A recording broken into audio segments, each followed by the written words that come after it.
truth about the martial arts business this week is a deadly serious topic that every martial arts instructor needs to understand and teach.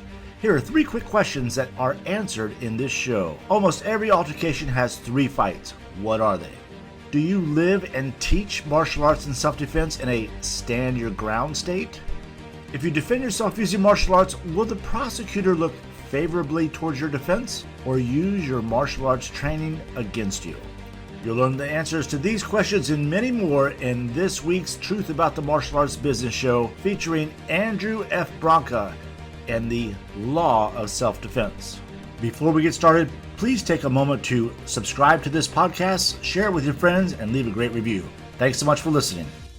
Hi, everybody. When it comes to the law of self-defense, our guest has literally written the book on it. Attorney Andrew Branca is one of the leading experts in the field of self-defense from a legal standpoint. Sir, welcome to our program, and thank you for joining us.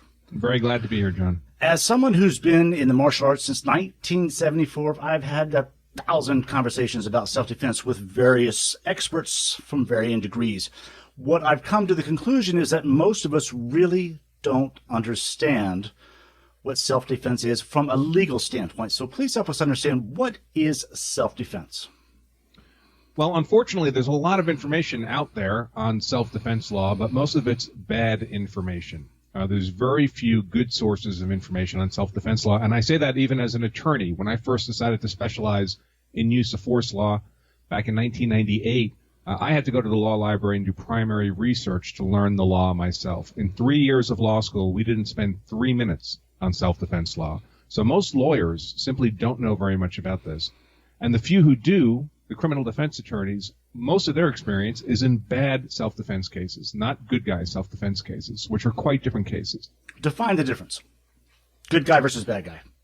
Well, for any claim of self-defense, there's 5 elements. We can talk about those. These elements are cumulative. They're all required. They're innocence, imminence, proportionality, avoidance, and reasonableness. For your claim of self-defense to fail, the prosecutor has to disprove any one of them, not all of them, any one of them.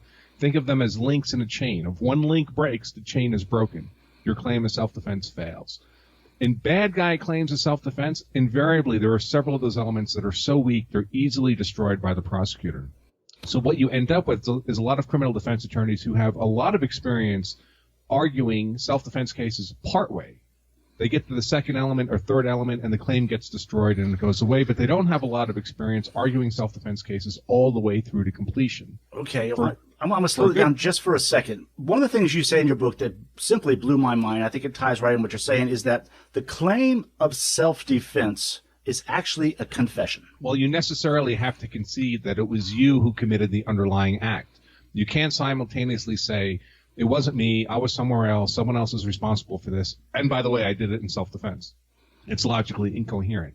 So by merely making the claim of self-defense, you're saying, yes, I'm the person who used force against another guy. I'm the person who caused the injury or potentially the death, but I did it with legal justification. What that means is that if your claim of legal justification, your claim of self-defense fails, what you've given the prosecutor is essentially a confession.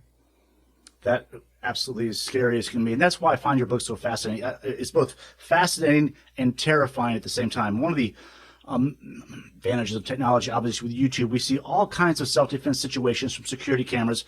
And I want to run through some very simple ones that are common in the martial arts world. In many ways, they're either adages or myths, and I'd sure like you to clear them up. Number 1, do I have to wait for someone to strike me first before I defend myself?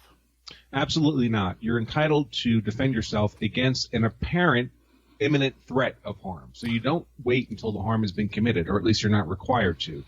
You need suffer not so much as a scratch before you can lawfully act in self-defense. What you're protecting yourself against is not the injury that you've already incurred. You're protecting yourself against an injury that's about to happen. But it has to be a reasonable perception of an imminent threat. The other person raises their fist, apparently about to strike you. You can defend yourself against that. You need not wait for the blow to land.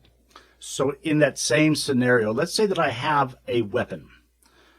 We'll go with a non-lethal weapon, a Kubotan or my defense tool, something like that. A guy is attacking me or threatening to attack me physically with his fists, kicks, whatever he wants to do. Can I whip that weapon out? Can I use that weapon? Do I have to go through the physical stage first? You know, one thing I'd like to state up front, just to be clear to everybody, It's my position that use of physical force should be an absolute last resort if there is no other way to secure your safety. I can tell you that the cases that I consult on, people are typically putting upfront retainers out to attorneys on the order of $25,000 to $30,000. So just be prepared. There's a high cost to pay, even if you're innocent, if you use force against another person. Having said that, on the issue, this is actually one of the most common issues that I see come up from people with expertise in martial arts, is around this concept of deadly force.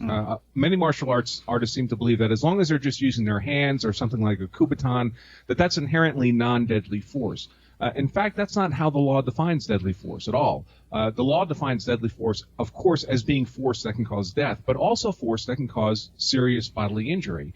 There are a lot of martial arts techniques, joint locks and so forth, that can readily cause someone serious bodily injury, but not death, that would qualify as deadly force under the law. So you have to keep that distinction in mind, because the circumstances under which you're allowed to use mere non-deadly force versus deadly force are very different. I want to get to that because there's the multiple stages you mentioned again in your book, which I'm such a huge fan of. I had a cable TV show back in the 80s and 90s, and I had an attorney on, and I asked him, I said, I'm a world champion kickboxer. I'm a black belt expert. Let's say somebody jumps me and I defend myself. How would my background weigh into the decision, or would it at all? He said at the time that because martial arts teaches discipline and there's a sense of restraint, you don't use the martial arts unless you really have to. He said it would work in my favor. Here we are in the MMA era, and I'm not so sure that I would buy into that answer now. How would you answer that question? I would think in most circumstances it would not work in your favor. Prosecutors love to talk about the fact that someone has martial arts training. Prosecutors are allowed to say almost anything they want in a trial. You have to keep that in mind. And a lot of the tools they bring to bear are rhetorical arguments, attempts to emotionally influence the jury. They want to make you look like a bad actor. And keep in mind, I'm largely in the gun community as opposed to martial arts community, but I'm very well aware that no one on the jury is going to be a gun guy like me if I'm ever brought to trial. No one on the jury is going to be a martial arts expert like you either. So their perceptions of what people are capable of if they've studied martial arts is from the movies and television. It's a phantasm. So the prosecutor likes to create that phantasm in the jury's mind to suggest to them that, well, really, you didn't have to use the amount of force you did because you have these pseudo-magical martial arts powers. Generally, in my experience, criminal defense attorneys try to get martial arts training experience suppressed, limited from the jury if they can all possibly do it. It's just fantastic. That's really fascinating. Now, I should say there are some ways in which it can help you, in the sense as if you study things like pre-attack indicators. One of the arguments you'll need to make in court is that, well, you knew you were about to be attacked because the person was clenching their fists, or they had an expression of rage, or they hunched their shoulders, or they were doing specific physical actions from which you could reasonably infer that there was an imminent threat. That kind of knowledge can be very useful, but it's very specific kinds of knowledge. There are 3 fights in self-defense, as I'm learning now. And here I am in my 40th year, and I am learning this stuff like a white belt from you, and I'm so grateful. Before the fight, during the fight, and after the fight. Most schools will teach a little bit about before the fight. Restraint, keep your ego in check, keep your distance, watch for pre-attack indicators, that kind of thing. They spend a lot of time on the actual fight. Kick them here, poke them here, kick them in the ding-ding, whatever. They rarely, if ever, if I heard anybody discuss after the fight, because in many ways that could be the biggest. And you alluded earlier to the $20,000 retainer just to get the ball rolling. And we see on YouTube, I follow a lot of various subscriptions on this subject, and we see fights engage, a guy defends himself, and he goes one step too far. And now it becomes he's the aggressor, and he is now facing prosecution. So talk a little bit, please, about the after fight. Of the 3 fights, the 3 sequences, the after fight, wow, that could last for decades. Well, there's a couple dimensions to this. One is you talk about people continuing to use force beyond when they should. In theory, what that means is you could fire 4 rounds or you could throw 4 punches, and the law could say, well, the first 3 of those were fine. That was lawful self-defense. But the last one was no longer justified because the imminent threat had been neutralized by that point. How this tends to work out in real life is not that someone fires 4 fast shots or throws 4 fast punches and they get jammed up with that argument. Where people tend to get into trouble is when there's a pause in the action, and 2 things happen during that pause. One, the threat has in fact been neutralized, And two, a reasonable defender would have seen that the threat was neutralized, and then they use force again. So the fight appears to be over, and then they re-engage when there's no longer an imminent threat. And there the law will say, yes, that secondary use of force, not legally justified, even if the first use of force was. And another great point that you lead in your book is that it is so difficult to be able to convey the energy, atmosphere, emotion of the moment 18 months later in the cold, sterile environment of a courtroom. It may seem obvious to you during the attack, this guy wasn't finished or whatever it was. It's truly the heat of the moment. This reminds me of the movie Sully starring Tom Hanks.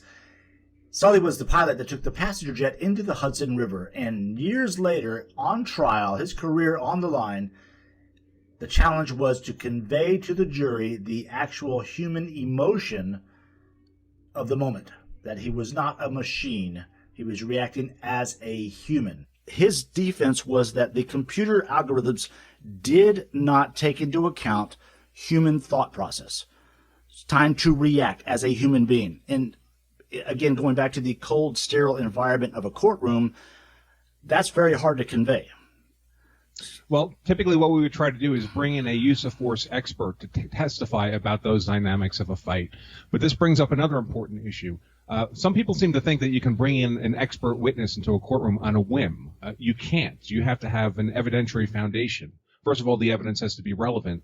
Second of all, the defender must himself have known that information when they acted in self-defense. They can't simply have learned about it later, which means from a martial arts perspective, you need to be prepared to document your training so you can make that offer of proof in court that, yes, this information is relevant because it informed my decision-making when I was acting in self-defense because I knew it at the time. If you can't make that offer of proof, the prosecution is going to try to get that evidence restricted from the courtroom, and the jury will never hear it. Can that lead back to the martial arts instructor of that student? Oh, absolutely. Oh, for sure. Please expand on that, sir. Well, the martial arts instructor would typically be the one person you would most like to bring to the stand. They're the person who taught you. They're the person who has that specific expertise. They can speak in details and specifics about the techniques that you were taught. A third party who wasn't involved in the instruction can, of course, speak to these same things more generally, but not in the kind of detail an instructor can bring, which, by the way, would behoove people to get instruction from instructors who can look good in a courtroom. You want people who, because remember, that expert witness represents you. If he comes across as a kook to the jury, that's not going to help your defense. That is really interesting. So let me flip that over. Rather than him coming to your defense, is there a scenario, and there's always a scenario, but that the student could say, this guy taught me to make sure that I take the guy down and I really finish him off. In fact, if you watch MMA fights, I don't know if you do, but it is part of the rules. And it's commonplace for once someone is knocked down or even knocked out, they leap on the guy and continue to smash his face or her face. It's, to me, disgusting. But it is going way past the point of no return. And if that kind of training translates into a real street encounter, could the instructor face some liability because of what he taught the student who did the smashing in the street, so to say? Well, it's unimaginable to me he would face any criminal liability. Unless he was actually there at the scene advocating the physical act that you're talking about. If it was just from a training perspective, I don't see any criminal liability at all. Could he potentially face some civil liability? Sure, he could. It's America. Anybody can sue anybody for anything. If the person that was harmed was killed and their family wants to bring a wrongful death suit, or they were injured and now they have injuries that have to be paid for, certainly, if you're an instructor, you face prospective liability there. So then what do instructors have to really teach about, going back to the third fight, after the encounter, when to stop the encounter, what is a real threat? I know we kind of ran through the 5 elements early. If we could go through them again and apply it to a martial arts self-defense lesson. So I'm in front of my class. I start out the first 10 minutes of class with self-defense. We do defense against a headlock. We do an ATM scenario maybe, where someone is kind of playing like they're at the ATM and guys come up behind and I might just ask for directions, or I might try and rob the person, or I might try and sell them some stolen goods, forcing kind of a thought process, decisive thinking on the spot. So all this kind of stuff goes in. What has always been missing is, again, that third fight. So, well, I would think to put yourself in the best position from a legal liability perspective, you'd want to make certain that you provided your students with at least the opportunity to understand the legal dynamics of use of force, so that their use of force, that they've been instructed on what the lawful boundaries are. If you do that and then they go beyond those lawful boundaries, that's on them. But if you've never provided that kind of contextual training, then it would be very easy for a plaintiff's attorney to argue that you failed in a duty. You're teaching people how to use force, but you're not teaching them how to do it lawfully. Guilty in many cases. I mean, we do, as you know, we do full-day classes on self-defense law all over the country. We do quite a few of them at martial arts schools just for that purpose. I look forward to seeing your Milton, Florida seminar coming up here soon. So let's go through the 5 elements again, if you could, and apply them in the context we're describing it as a martial arts defending themselves. Sure. So the first element is innocence. It essentially means you must not have been the first person to use or threaten to use unlawful force. Obviously, you can't have been the aggressor in the fight. If you're the aggressor in the fight, you can't claim self-defense. Seems self-evident. Where people get into trouble is that they have to remember that nobody who's judging the conduct afterwards was there at the time. Nobody knows what really happened. People only know what the evidence suggests happened. And if there's evidence that could suggest that you were the aggressor, then you could lose on that element of innocence. If you lose innocence, you lose self-defense. And that's easier to happen than you might think. Say you had to defend yourself against somebody who had a couple friends with them, and you win that physical fight, the cops show up, and the friends say, no, he started it. Well, that's evidence that you were the aggressor in the fight. It could be BS, but it's still evidence. More witnesses than you have. Right. So I'm thinking about an example where a guy gets into maybe a push, shove, yell. He leaves and then comes back and re-engages. So he's lost his innocence at that point. He has. He's become the aggressor in a second fight when he returns to the scene in that way. So, yeah, for Pete's sake, if you have the opportunity to separate yourself from the threat, please stay separated from the threat. If you go back, you not only can't claim self-defense, you've become the aggressor, and the other party can claim self-defense against your unlawful use of force. Okay, so innocence is the first element. Number 2? Imminence. The threat you're defending yourself has to be about to happen right now. So if someone threatens to hurt you later, they're going to go home and get a weapon and come back and cause you some injury. You can't use force against them at that moment. You'd have to wait for them to actually come back, or be even smarter and don't wait. Vacate the area yourself so you're not there when they come back. So you can't defend yourself against a future threat. You also can't defend yourself against a past threat. Someone comes up and shoves you and then walks away. So the fight's obviously over, and you decide, well, I'm not going to take that, and you pursue them. Well, that fight was over. That's vengeance now. That's not self-defense anymore. The third element is proportionality. Proportionality simply means that your use of force has to be no greater than necessary to defend yourself. Generally speaking, if you're threatened with only non-deadly force, you can only use non-deadly force in self-defense. If you're threatened with deadly force, you can use deadly force in self-defense. But let's pause there for a second. That raises a lot of big questions. Kind of going back to my first one, where I might have a non-lethal weapon, do I have to engage first without the weapon and then pull it out? So if I'm attacked, but let's say it comes at me with his fist and I've got a gun, can I pull it out and wave it at him? Can I just shoot him? Do I have to expand on what you just said, non-lethal versus lethal? It's a big difference. This will sound odd to people with martial arts expertise, but in the eyes of the law, a single thrown punch is almost never going to be accepted as a deadly force threat. Unless there's some aggravating circumstance like a great disparity in size, a man punching a woman, or someone who has demonstrable, obvious, exceptional fighting ability. But normally, from the court's perspective, guys get into fistfights all the time, and 99% of the time, nobody dies as a result. So unless there's something exceptional about the circumstances, pulling out a gun to defend against the fist is never going to be found to be justified, absent some aggravating circumstance. In fact, one of the biggest problems we see, that I see in the cases I deal with, is people go out, they get a concealed carry permit, they get a gun, they put the gun on, and that is their only defensive ability they have. Then they get frightened by some non-deadly threat of force, and they go to the gun because they panic, and they're genuinely scared, and the gun's all they have, and they get charged with aggravated assault, and then they end up paying somebody like me a lot of money. The fourth element is avoidance. Avoidance has to do with whether or not there's a legal duty to retreat, if you can safely do so, before you use force in self-defense. This is often thought of in terms of stand-your-ground laws. Stand-your-ground states don't require a legal duty to retreat. Some people, especially journalists, would suggest that stand-your-ground is some aberrant law that only weird states like Florida have. In fact, it's the dominant position in the U.S. 35 states in the U.S. are stand your ground states. There's no legal duty to retreat before you can use force in self-defense. That includes states you might not expect, like California, for example. Of course, I was shocked when I read that. Yeah, in states that impose a legal duty to retreat, if you fail to take advantage of a safe avenue of retreat when you could have, you lose self-defense as a matter of law. So it can be very decisive. I can imagine that is very difficult to try and create or recreate.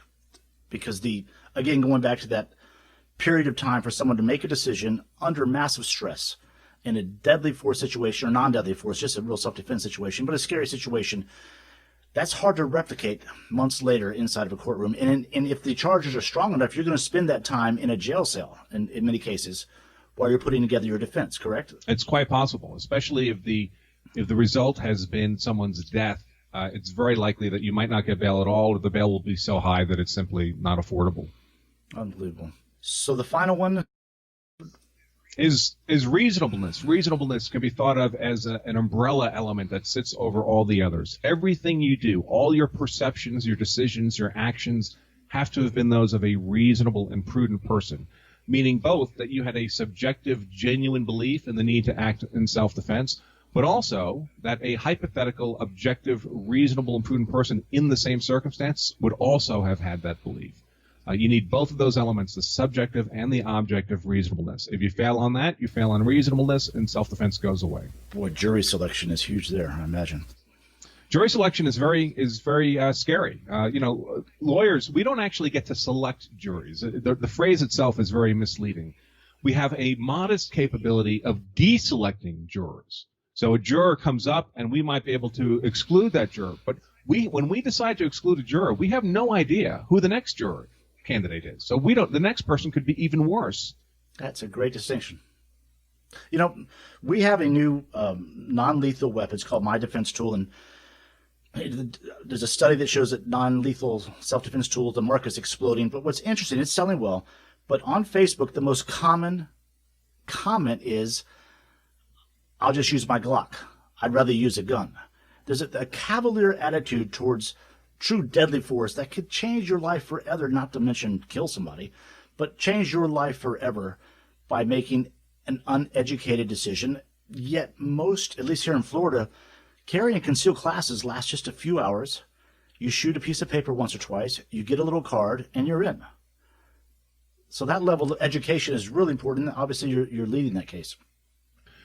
Sure. I mean, all my work really is, 80% of my work is educating people beforehand. Only about 20% of my work is actually consulting on cases, because educating people beforehand is easy and cheap. Doing legal defense at a trial is complicated and expensive. So typically we charge, I think early registration for my classes is $150. If I'm actually consulting on your case, the minimum is more like $5,000. So it's a big difference. Let's talk about the seminars then. What's going to happen during the day? I look forward to attending these classes and encouraging my colleagues to do as well. What goes on at a full-day law of self-defense seminar? So we have two classes. We have our core level 1 classes. There we go through in detail these 5 elements of a claim of self-defense. And all these classes are state-specific. So if you attend our class in Florida, all of these will be illustrated with Florida statutes, jury instructions, and court decisions. We don't spend a lot of time going into the legalese. I just show it to you so you know that what I'm telling you is the actual law in Florida, and then we provide you with access to the full text of all those laws in case you'd like to read them yourself, which we strongly encourage people to do. We also talk about things like defense of property. We talk about things like defense of others, strangers, family, for example. We talk about interacting with the police in the aftermath of a use of force event. We talk about a lot of the practical legal dynamics that happen around these cases that people don't really understand unless it's been explained to them, like the fact that a claim of self-defense is essentially a confession to the underlying act. So that's about a 6-hour class. Then typically we'll also have a simulator module. We have a very high-end TI outdoors shooting simulator where we'll run people through the simulator, and then they have to solve whatever the video problem is using an IR pistol. And then they have to turn to the class, and they have to tell us what they saw, what they did, and why they did it, what their legal rationale was for the use of force. And it is amazing. Of course, it's a completely artificial environment. There is no possibility of injury, but people's heart rate goes up, their breathing goes up. The stress they experience is unbelievable. And it turns out they can't remember what they saw. They can't remember what they did.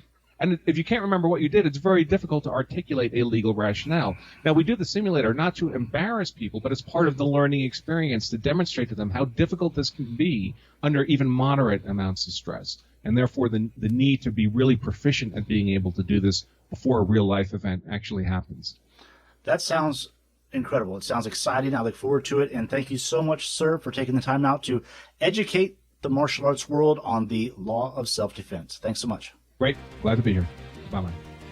I found that to be a fascinating and enlightening interview with Andrew Branca. Thanks so much for joining us. Thank you for listening. Please share this show, rate it, review it, and subscribe. Thanks again for listening.